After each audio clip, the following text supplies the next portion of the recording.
Odisha Chhattisgarh police के नक्सल के खिलाफ ज्वाइंट ऑपरेशन में 1 करोड़ का इनामी नक्सली मारा गया। ये वो नक्सली था जिसने कई कुख्यात नक्सलियों को, जिसमें हिडमा भी शामिल है, ट्रेन किया था। ये उनका गुरु था। आज हम इस बड़े नक्सल ऑपरेशन पर विस्तार से बात करेंगे। ये भी बताएंगे कि सैफ अली खान के घर पर रिक्रिएट किए गए क्राइम सीन से क्या खबर सामने आई और अस्पताल से डिस्चार्ज हुए सैफ की सेहत अब कैसी है। डोनाल्ड ट्रंप के कुर्सी संभालने से जुड़े कुछ अपडेट्स पर भी बात करेंगे, जिसकी झलक हिंदुस्तान के शेयर मार्केट में भी नजर आई और होंगी महाकुंभ की झलकियां। नमस्कार, सौरभ द्विवेदी नाम है हमारा और आप देखना शुरू कर चुके हैं Lallan top show. Brought to you by Sensodyne K and i10। बस पैक नहीं है। SLS पैराफिन और दूध का करंट भी कौन? तो लाइफ का करंट ऑन। कुछ भी। तू ट्राई करके देख ले। Sensodyne K toothpaste for sensitive teeth. Actor Saif Ali Khan 21 जनवरी को हॉस्पिटल से डिस्चार्ज हुए। 16 जनवरी की तड़के उन पर घर के अंदर हमला हुआ था, जिसके बाद से लीलावती अस्पताल में इलाज चल रहा था। इस अस्पताल के chief neurosurgeon doctor Nitin Dange ने बताया कि सर्जरी के बाद सैफ का कुछ दिन तक ज़्यादा चलना फिरना मना है। थोड़ा बहुत उठना बैठना शुरू हो गया है, लेकिन चूंकि रीढ़ की हड्डी के पास, स्पाइन के पास सर्जरी की गई है, इसलिए शरीर में धीमे धीमे ही एक्टिविटी बहाल होगी। डिस्चार्ज के बाद कुछ दिन सैफ संभवतः उस घर में नहीं रुकेंगे जहां हमला हुआ था, यानी सतगुरु शरण अपार्टमेंट। इसके बजाय मुंबई में उनका दूसरा घर है, फॉर्च्यून हाइट्स अपार्टमेंट में, वहां पर रहवास होगा। पहले सैफ परिवार के साथ यहीं रहते थे, फिर यहाँ ऑफिस बनाकर वो दूसरे अपार्टमेंट में शिफ्ट हो गए थे। इतनी बड़ी घटना के बाद उनके दोनों ही घरों के अंदर बाहर और भी ज़्यादा सुरक्षा के इंतजामात किए जा रहे हैं। दूसरी तरफ मुंबई पुलिस ने 21 जनवरी को तड़के क्राइम सीन रिक्रिएट करवाया। इसके लिए आरोपी शरीफुल को भी सतगुरु शरण अपार्टमेंट ले जाया गया। 20 तारीख की रात करीब 1:15 पर उसे लॉकअप से निकाला गया। सबसे पहले बांद्रा स्टेशन पहुंची पुलिस, फिर 3 बजे उसे सैफ की सोसाइटी में ले जाया गया। आरोपी को ठीक उसी तरह से एक बैकपैक भी पहनाया गया जैसा उसने 16 तारीख की रात को पहन रखा था। फॉरेंसिक टीम भी इस दौरान मौजूद थी। वॉशरूम की खिड़की, एसी डक्ट और सीढ़ी के पास जो फिंगरप्रिंट मिले थे, उसी के आधार पर आरोपी को फिर से घर में दाखिल करवाया गया। क्राइम सीन रिक्रिएशन से पुलिस क्या निष्कर्ष निकाल रही है, ये तो अभी सामने आना बाकी है, लेकिन कुछ नई जानकारियां मुंबई पुलिस ने इंडिया टुडे के साथ साझा की। जैसे कि आरोपी हमलावर शरीफुल नदी के जरिए 7 महीने पहले बांग्लादेश से भारत में अवैध रूप से घुसा। कुछ हफ्तों तक पश्चिम बंगाल में रहा, फिर नौकरी की तलाश में मुंबई जाना था। इसके लिए सिम खरीदी और सिम के लिए एक स्थानीय व्यक्ति के आधार कार्ड का गलत इस्तेमाल किया। आरोपी का परिवार अभी भी बांग्लादेश में है। उन्हें कॉल करने के लिए वो मोबाइल एप्लीकेशन का इस्तेमाल करता था। ये तो हुई मुंबई में इस क्राइम से जुड़ी बात, लेकिन देश के बाकी हिस्सों में भी अवैध बांग्लादेशी घुसपैठियों का और उनके खिलाफ नए सिरे से जागरूकता का असर दिख रहा है। मसलन दिल्ली, यहाँ उपराज्यपाल वीके सक्सेना ने दिल्ली पुलिस कमिश्नर को 21 जनवरी को चिट्ठी लिखी। राजधानी में रह रहे बांग्लादेशी और रोहिंग्या घुसपैठियों की पहचान के लिए विशेष अभियान शुरू करने का निर्देश दिया। राजभवन की ओर से यह जानकारी देते हुए एक चिट्ठी भी जारी हुई। 3 खास बातें हैं इसमें। पहली, एलजी ने सैफ अली खान के साथ हुई गंभीर आपराधिक घटना का उल्लेख किया, जिसमें एक बांग्लादेशी घुसपैठिया कथित तौर पर घर में घुसने और हमले में शामिल था। दूसरा बिंदु, ऐसे अवैध प्रवासियों को लोग अक्सर कम वेतन पर लेबर या हाउस हेल्प रख लेते हैं, लेकिन कई आपराधिक और अवैध गतिविधियों में इनकी संलिप्तता से इनकार नहीं किया जा सकता। और तीसरी बात, आयुक्त को सलाह कि वे मुख्यधारा और सोशल मीडिया के जरिए एक आउटरीच कार्यक्रम शुरू करें और लेबर और हाउस हेल्प के बीच पहुंचें। वहीं आम आदमी पार्टी की नेता प्रियंका कक्कड़ ने भी सोशल मीडिया पर लिखा कि मोदी और अमित शाह को सैफ अली खान और उनके परिवार से माफ़ी मांगनी चाहिए। उनकी नाकामियों के कारण पिछले 10 साल में देश के अलग अलग हिस्सों में बांग्लादेशी घुसपैठिए आ गए हैं। दिल्ली में अवैध रूप से रह रहे बांग्लादेशियों या रोहिंग्याओं पर पुलिस पिछले कुछ समय से लगातार कार्रवाई भी कर रही है। मसलन 4 जनवरी 2025 को उत्तम नगर से 5 बांग्लादेशी घुसपैठिए पकड़े गए। इन पर भारत में अवैध रूप से घुसने का इल्जाम था। वहीं दिसंबर 2024 के आखिरी हफ्ते में भी पुलिस ने 5000 लोगों से पूछताछ की, डॉक्यूमेंट देखे। इन पर अवैध रूप से दिल्ली में रहने का इल्जाम था। पूछताछ के बाद 30 लोगों को वापस बांग्लादेश डिपोर्ट भी किया गया। द हिंदू की एक रिपोर्ट के मुताबिक दिसंबर 2024 में ही दिल्ली पुलिस ने एक गैंग का भी भंडाफोड़ किया, जो अवैध बांग्लादेशियों के कथित तौर पर फर्जी डॉक्यूमेंट बनवाने की जुगाड़ कर रहा था। ये सैफ और अवैध बांग्लादेशी घुसपैठियों से जुड़े अपडेट्स थे। अब आज की बड़ी खबर का रुख करते हैं, जो कि एक बड़े और सफल नक्सल ऑपरेशन के बारे में है।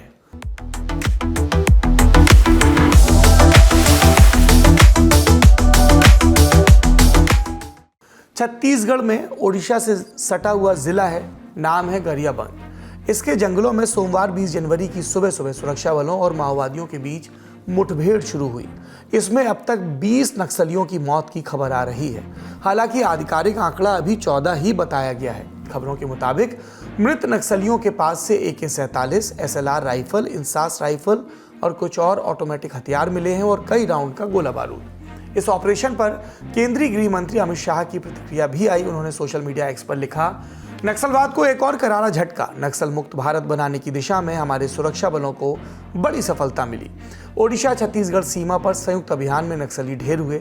नक्सल मुक्त भारत के हमारे संकल्प और हमारे सुरक्षा बलों के संयुक्त प्रयासों से आज नक्सलवाद अपनी आखिरी सांसें ले रहा है। वहीं छत्तीसगढ़ के मुख्यमंत्री विष्णुदेव साय ने भी घटना पर अपना बयान दिया। हमारे जवानों को भारी सफलता मिली है और हमारी सरकार नक्सलवाद के ताबूत पर आखिरी कील ठोकने का काम कर रही है। ये तो हुई प्रतिक्रियाएं। अब आपको घटनाक्रम का ब्रीफ देते हैं। गरियाबंद में एक टाइगर रिजर्व है, जिसे कुल्हाड़ी घाट फॉरेस्ट या उदंती सीता नदी रिजर्व कहते हैं। 19 जनवरी के दिन सुरक्षा बलों को सूचना मिली कि जंगल में माओवादियों की गतिविधि देखी गई। संयुक्त ऑपरेशन के लिए टीम गठित हुई। इसमें CRPF की 11 टुकड़ियां, छत्तीसगढ़ पुलिस के जवान और ओडिशा पुलिस के स्पेशल ऑपरेशन ग्रुप यानी SOG के जवान शामिल थे। ऑपरेशन लॉन्च होने के बाद पहला अपडेट 19 जनवरी को इस टीम का माओवादियों की सोना बेड़ा धर्मबंद कमेटी की 2 महिला नक्सलियों से सामना हुआ। ये नक्सली कम्युनिस्ट पार्टी ऑफ इंडिया माओवादी की कई कमेटियों में से एक है। उनकी मेंबर थी। ये भारत में एक प्रतिबंधित पार्टी है। जो भी व्यक्ति इस पार्टी का सदस्य होता है उसे माओवादी कहा जाता है। पार्टी का उद्देश्य सरकार के खिलाफ, भारतीय राज्य के खिलाफ सशस्त्र क्रांति करना। तो जब महिला नक्सलियों से सामना हुआ तो मुठभेड़ हुई। फलस्वरूप दोनों नक्सलियों की मौत हो गई। फिर टीम आगे बढ़ी। 20 जनवरी की सुबह टीम जंगल में थोड़ा अंदर घुसी तो 25 से 30 माओवादियों की एक कंपनी से सामना हुआ। इंडियन एक्सप्रेस में छपी जयप्रकाश नायडू और सुजीत बिसोई की खबर कहती है कि ये सभी वांटेड माओवादी नेता सुनील की अगुवाई में वहां मौजूद थे। दोनों तरफ से फायरिंग शुरू हुई, जो खबर के आप तक पहुंचने तक जारी है। काउंटर चल रहा है अभी भी जी, सर्चिंग जारी है। नियंत्रण में एक जवान को गोली लगी। और हमने आपको बताया कि इस मुठभेड़ में खबर या सूत्रों के मुताबिक 20, लेकिन आधिकारिक रूप से पुष्ट अभी 14 माओवादियों की मौत हुई है। लेकिन जैसे एक माओवादी के मारे जाने की सबसे ज्यादा चर्चा है, वो है जयराम रेड्डी उर्फ अप्पारा उर्फ चलपति। इसकी उम्र 60 साल। घर आंध्र प्रदेश के चित्तूर जिले में। इनाम 1 करोड़ का। स्कूली पढ़ाई छोड़ दी और पार्टी यानी CPI मार्क्सिस्ट लेनिनिस्ट की प्रतिबंधित सशस्त्र इकाई पीपल्स वॉर ग्रुप PWG से जुड़ गया। कुछ सालों तक स्थानीय स्तर पर एक्टिविज्म किया। 2000 में PWG के आंध्रा ओडिशा बॉर्डर पर मौजूद स्पेशल जोनल कमेटी में शामिल हो गया। वो गुरिल्ला वॉरफेयर यानी जंगलों में छिपकर युद्ध करने की तकनीक में माहिर था, लिहाजा उस पर सेंट्रल कमेटी की नजर पड़ी। ये माओवादियों की सबसे बड़ी कमेटी होती है। उसे नए लोगों को माओवादी काडर में शामिल करने, ट्रेन करने और आंध्र प्रदेश, तेलंगाना और छत्तीसगढ़ के बॉर्डर पर अटैक प्लान करने का काम दिया गया। इन गतिविधियों को उसने लगातार अंजाम भी दिया और पुलिस की निगाह में आया, पर पुलिस के पास उसकी कोई तस्वीर नहीं थी। लेकिन सफलता हाथ लगी 2016 में। इस साल विशाखापत्तनम के पास एक माओवादी की पुलिस एनकाउंटर में मौत हुई और उसके लैपटॉप से एक सेल्फी मिली। ये चलपति की थी। वो माओवादियों के टॉप कमांडर हिडमा का गुरु भी बताया जाता है। उसे कुछ खूंखार कमांडरों की भर्ती कराने का तमगा श्रेय भी दिया जाता है। चलपति की पत्नी अरुणा भी माओवादी है। साल 2010 में ही दोनों की मुलाकात जंगलों में हुई, प्रेम हुआ, लेकिन पार्टी को ये मंजूर नहीं था। ये पार्टी के नियमों के खिलाफ था, लिहाजा दोनों को 1 साल के लिए सस्पेंड कर दिया गया। फिर चलपति ने तमाम विरोध के बावजूद अरुणा से शादी की और फिर पति पत्नी साथ मिलकर वारदातों को अंजाम देने लगे। कुछ अटैक्स की प्लानिंग भी की और कुछ में खुद हिस्सा लिया। साल 2018 में आंध्र प्रदेश के 2 विधायकों किडेरी सर्वेश्वर राव और सिवेरी सोमा पर विशाखापट्टनम के बाहरी इलाके पर हमला हुआ और उनकी जान चली गई। विशाखापट्टनम ग्रामीण की पुलिस ने बयान जारी किया कि चलपति और अरुणा ने ही कुछ और लोगों के साथ मिलकर ये हमला किया। इन तमाम कामों के अलावा चलपति के जिम्मे एक और काम था, माओवादियों को उचित ट्रांसपोर्ट मुहैया कराना। कहा जाता है कि साल 2023 से जब छत्तीसगढ़ के बस्तर के जंगलों में पुलिस और केंद्रीय बलों की पहुंच बढ़ने लगी तो माओवादियों ने ओडिशा की ओर जाना शुरू किया। जंगल और पहाड़ों से होकर गुजरने में माओवादियों की सबसे अधिक मदद चेलापति ने की, क्योंकि वो इस इलाके को ज़्यादा बेहतर ढंग से समझता था। और अब उसकी कहानी सुरक्षा बलों ने सफलतापूर्वक खत्म कर दी है। सुनते हैं ग्राउंड पर मौजूद पत्रकारों को, जो इस नक्सल कमेटी और इस ऑपरेशन पर और जानकारियां हमारे साथ साझा कर रहे हैं।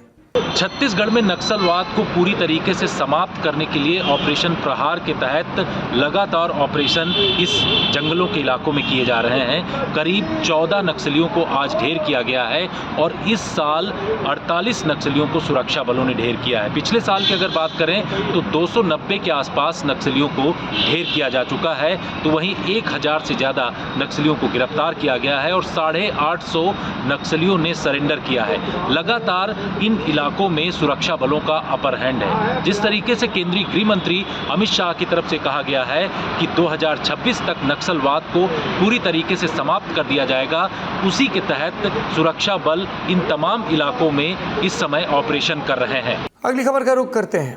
मैं पूरी ईमानदारी से शपथ लेता हूं कि सभी विदेशी और घरेलू दुश्मनों से अमेरिका के संविधान की हिफाजत करूंगा। मैं इसके प्रति सच्ची आस्था और निष्ठा रखूंगा। 20 जनवरी को भारत के हिसाब से देर रात इस शपथ के साथ डोनाल्ड ट्रंप अमेरिका के 47वें राष्ट्रपति बन गए। जेडी वेंस 50वें उपराष्ट्रपति बने। समारोह में भारत से हमारे विदेश मंत्री एस जयशंकर शामिल हुए। प्रधानमंत्री नरेंद्र मोदी ने भी एक्स पर मैसेज लिखा और बधाई दी।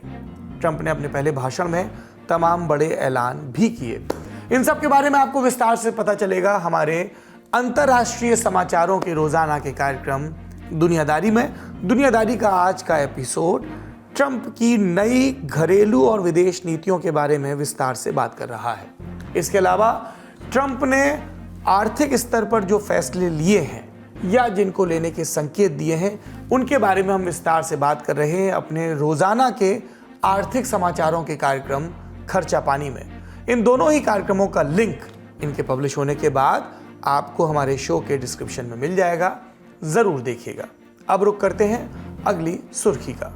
दिल्ली चुनाव को लेकर एक मीटिंग की इन दिनों बड़ी चर्चा है कांग्रेस की, जिसमें राहुल गांधी और प्रियंका गांधी शामिल थे। इंडिया टुडे की खबर के मुताबिक दोनों नेताओं ने दिल्ली कांग्रेस के नेताओं के साथ हुई मीटिंग में नाराजगी जाहिर की और कहा प्रचार अभियान उतना आक्रामक नहीं है जितना होना चाहिए। चैनल के मुताबिक मीटिंग में यह सवाल भी उठा कि अलग अलग राज्य और वर्गों से आने वाले नेताओं की दिल्ली में सभा क्यों नहीं हो रही और प्रचार के लिए राहुल और प्रियंका गांधी पर निर्भरता कितनी सही है। मीटिंग में इस बात पर भी चर्चा हुई कि बीजेपी और आम आदमी पार्टी के खिलाफ कांग्रेस का जिस तरह का नैरेटिव होना चाहिए वो अभी तक कैंपेन में दिख नहीं रहा। एग्रेसिव तरीका नहीं है, इसके निर्देश दिए गए। इस मीटिंग में कांग्रेस के दिल्ली इंचार्ज काजी निजामुद्दीन, प्रदेश अध्यक्ष देवेंद्र यादव और दिल्ली के पूर्व कांग्रेस अध्यक्ष अजय माकन भी मौजूद रहे। दिल्ली चुनाव से जुड़े कुछ और अपडेट हैं जो न्यूज रूम से दे रहे हैं हमारे साथी अभिषेक। दिल्ली की मुख्यमंत्री आतिशी ने चुनाव आयोग के सामने एक शिकायत दर्ज कराई है। शिकायत के केंद्र में भाजपा के नेता रमेश बुधूड़ी हैं, लेकिन ये शिकायत बुधूड़ी के किसी नए बयान से जुड़ी हुई नहीं है। आतिशी का आरोप है कि रमेश बुधूड़ी के भतीजे ने कालकाजी विधानसभा क्षेत्र में कुछ मतदाताओं को डराने धमकाने का काम किया है। रमेश बुधूड़ी कालकाजी से कैंडिडेट हैं भारतीय जनता पार्टी के और आतिशी इसी सीट से आम आदमी पार्टी के कैंडिडेट हैं। आतिशी का आरोप है कि रमेश बुधूड़ी के भतीजे ने कुछ कार्यकर्ताओं को, कुछ मतदाताओं को ऐसा कहा कि हाथ पैर तुड़वा देंगे, अपने घर बैठो। ऐसा आतिशी का आरोप है जो उन्होंने चुनाव आयोग को दी हुई अपनी शिकायत में लिखा है और साथ में मांग की है कि इस विधानसभा क्षेत्र में पैरामिलिट्री फोर्स तैनात की जाए। अभी इस पर भारतीय जनता पार्टी की तरफ से या चुनाव आयोग की तरफ से कोई जवाब नहीं आया है। आएगा तो आपको जरूर बताएंगे। अगली सुर्खी सुप्रीम कोर्ट से यहाँ प्लेसेस ऑफ वर्शिप एक्ट की संवैधानिकता को चुनौती देने वाली याचिकाओं का केस चल रहा है। इस बाबत मथुरा शाही मस्जिद कमेटी ने कोर्ट के सामने एप्लीकेशन फाइल की और लिखा केस को लेकर जवाब दाखिल करने में केंद्र सरकार की तरफ से काफी देर की जा रही है, कार्रवाई में भी देर हो रही है। अपील है केंद्र सरकार से जवाब दाखिल करने का अधिकार वापस लिया जाए ताकि अदालत की प्रक्रिया आगे बढ़ सके। सुप्रीम कोर्ट में यह मामला सीजीआई संजीव खन्ना, जस्टिस संजय कुमार और जस्टिस केवी विश्वनाथन की बेंच के सामने है। प्लेसेस ऑफ वर्शिप एक्ट क्या है? ये कानून कहता है कि 15 अगस्त 1947 को देश में धार्मिक स्थलों की जो स्थिति रही वही बरकरार रहेगी। कानून के तहत आज़ादी के समय के सभी धार्मिक स्थलों को कवर किया गया सिवाय राम जन्मभूमि बाबरी मस्जिद मामले के। कानून की धारा 3 कहती है कोई भी व्यक्ति किसी धार्मिक संप्रदाय के किसी उपासना स्थल का किसी अलग धार्मिक संप्रदाय के उपासना स्थल में परिवर्तन नहीं करेगा। इसका उल्लंघन करने पर 3 साल तक की जेल हो सकती है और जुर्माना भी लगाया जा सकता है। अब देखिए महाकुंभ की कुछ झलकियां। जो राम रचिया को कर तरक बड़ा मैं बचपन से तपस्या करता था, फिर महाकालेश्वर भगवान ने मुझे ऐसा रूप दिखाया 17 साल पहले, जब से मैं हमेशा इसी वेश में सालों से दिन रात रहता हूँ। आपका कहने का मतलब है महाकाल यानी श्री शिव आपके सपनों में आए और आपको इस तरह उन्होंने दर्शन दिया, वो उन्हीं का वो दिव्य रूप था जो आपने धारण किया है जी। क्या वो चश्मा लगाए थे? मेरे पास करोड़ों अरबों रुपया है, अगर दिन रात भी चले ये टंगाई तो अभी पैसा खत्म नहीं होगा। बाबा जी जो ये पैसा आया, ये आया कहाँ से? मैंने बताया है कि जब भगवान हो जाता है तो गड़े रुपए मिल जाते हैं, गड़ा सोना मिल जाता है, गड़े चांदी मिल जाती है, कुछ भी मिल सकता है। आप इशारों में समझते हैं। क्या हम लोग भी ऐसे धारण करें, ऐसे तपस्या करें, हम लोग भक्ति में जुड़े तो क्या हम लोग को भी हो जाएगा? मैं ये कह रहा हूँ आप माला जपें, आपकी नौकरी तक अपने आप लग जाएगी। माला ही सब कुछ है। मैं पूछ रहा हूँ कि पैसा आया कहाँ से? अरे हम कह रहे गड़ा हुआ मिल गया आप, और जितने साधु संत है ना, पता है साधु संतों में खजाना कितना रुपया। चलते चलते 2 सूचनाएं। पहली, दिल्ली के मोहल्ला क्लिनिक पर हमारी विस्तार से बनी ग्राउंड रिपोर्ट आ चुकी है, लिंक आपको डिस्क्रिप्शन में मिलेगा, जरूर देखें, अपनी राय दें। दूसरी सूचना, 26 जनवरी से शुरू हो रहा है ललन टॉप का विशुद्ध मिडिल क्लास बकैती का सस्ता सुंदर काम चलाऊ शो मध्यम वर्गीय। हर रविवार दोपहर 1 बजे आने वाले इस शो में होंगी मिडिल क्लास के आचार विचार, जुगाड़, जिम्मेदारी, रिश्तेदारी के साथ चालाकियां, नादानियां, परेशानियों की बातें। आज का ललन टॉप शो यहीं तक। अपना और अपनों का ख्याल रखिए। शुभ रात्रि।